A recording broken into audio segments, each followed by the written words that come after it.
అంటే గతంలో మీరు కొద్దిగా పొలిటికల్‌గా గాని అన్ని రకాలు బాగానే ఉండేవాళ్ళు. చేసేవారు. అంటే మీ వాయిస్ కూడా బాగా ఇనిపిచ్చేవారు.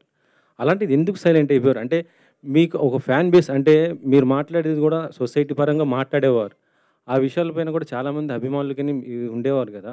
అలాంటి శివాజీ ఇప్పుడు పాలిటిక్స్ నుంచి ఎందుకు డైవర్ట్ అయిపోతున్నాడు ఏంటి? అదే నేను చెప్తున్నాను. ఇక్కడ ఏమైపోద్దంటండి, ఎవరు కూడా నేను పాలిటిక్స్‌లో ఉన్నానా, ప్రజల గురించి మాట్లాడుతున్నానా, పాలిటిక్స్‌లో ఉంటే చుట్టూ ఉన్న పార్టీల్లో ఏదో ఒక పార్టీలని తిడుతూ, రాజకీయ అవతల పార్టీని తిడుతూ ఉండాలి.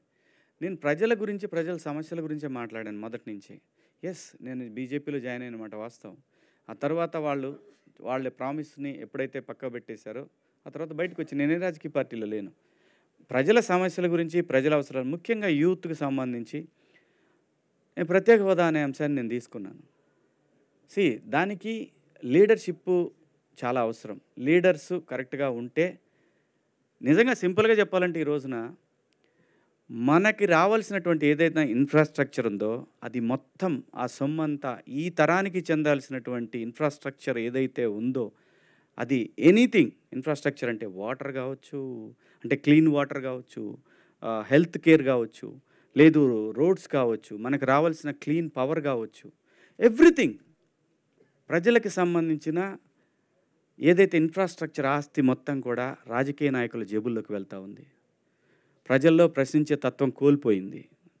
క్యాస్ట్ ఫీలింగ్సు, అవసరమైతే రాముడు, దేవుడు, లేదంటే అల్లా, లేదంటే జీసస్ ఇలాంటి వాటికి రకరకాలుగా ప్రజల్ని రెచ్చగొట్టే ధోరణిలో తయారైన తర్వాత ఎంతకాలం పోరాడగలడండి ఒక మనిషి? అంటే వాడికి ఒక ఫ్యామిలీ ఉంటది. వాడికి ఒక ఫ్యామిలీ ఉంటది. 10 సంవత్సరాల పాటు ప్రయత్నం చేశాను. అలా అని ఇప్పుడు వదిలేసాను కాదు. నెవ్వర్. ప్రజల గొంతుకగా మాత్రం ఎప్పుడూ ఉంటాడు శివాజీ. కానీ నా ప్రొఫెషన్ మాత్రం నన్ను నటుడిగా నిలబెట్టి, నా గొంతుక 10 మందికి తెలియటానికి కారణమైన సినిమా మాత్రం ఇక నుంచి చేయాలని ఫిక్స్ అయ్యాను. సో, ఆ సందర్భంలోనే 'బిగ్ బాస్' వస్తే ఒప్పుకున్నాను. ఈ వెబ్ సిరీస్ చేశాను. ఇంకో సినిమా కూడా ఒప్పుకున్నాను. ఆళ్ళు డబ్బులేసినాక చెబుదాంలే అని ఆగా. అంటే రైట్. సార్ శివాజీ ఇప్పుడు 20 పొలిటికల్‌గా ఏళ్ళ చూసుకుంటే అయ్యో! పవన్ కళ్యాణ్ గారు కూడా బాగానే చేస్తున్నారు కదా! అలాంటి ఆయనకి ఇప్పుడు అంటే మీరు కూడా కలిసి అట్లా చేయొచ్చు కదా! ఇప్పుడు ఎందుకు ఒంటరి అవుతున్నారని అనుకుంటున్నారు? సీ పొలిటికల్ క్వెషన్స్ వద్దు. ఇదే లాస్ట్ నేను చెప్తాను. నేను ఒకే ఆన్సర్‌లో అందరికీ చెప్తాను. సీ మెగాస్టార్ గారి ఫ్యామిలీకి ఆంధ్రప్రదేశ్ గానీ, తెలంగాణలో గానీ వాళ్ళకున్న ఫ్యాన్ బేసు ఎవరికీ లేదు. అది నిజం. అసలు వాళ్ళకి సీఎం అవ్వాలంటే పెద్ద కష్టమైన పని కూడా కాదు. మళ్ళీ చెప్తున్నా. నేనేదైనా చెప్పాలనుకున్నది క్లియర్‌గా స్ట్రెయిట్ ఫార్వర్డ్‌గా చెప్తా. కొంతమందికి నచ్చొచ్చు, నచ్చకపోవచ్చు. ఎక్కడో లోపం జరుగుతుంది. అది సరిదిద్దుకుంటే ఇంకే ఇష్యూ లేదు. వాళ్ళ ఫ్యామిలీ నుంచి సీఎం అవ్వటం పెద్ద కష్టమైన పనేం కాదు. పాలిటిక్స్ క్వెషన్స్ దయచేసి ఇక్కడొద్దు. ఓన్లీ నేను సెపరేట్‌గా పెడతా. అప్పుడు వేసుకోండి గట్టిగా. So Aditya, yeah! Director Aditya. Last question ఇదే. లాస్ట్. దీంతో మనం ఎండ్ చేద్దాం. Yeah! Hi bro, all the best. బాగుంది థ్యాంక్స్ ట్రైలర్. థ్యాంక్స్ నా క్వశ్చన్ ఏంటంటే #90s అని పేరు పెట్టారు కదా. క్యాలెండర్ చూస్తే 2017 ఉంది. 2077లో జరిగే స్టోరీనా?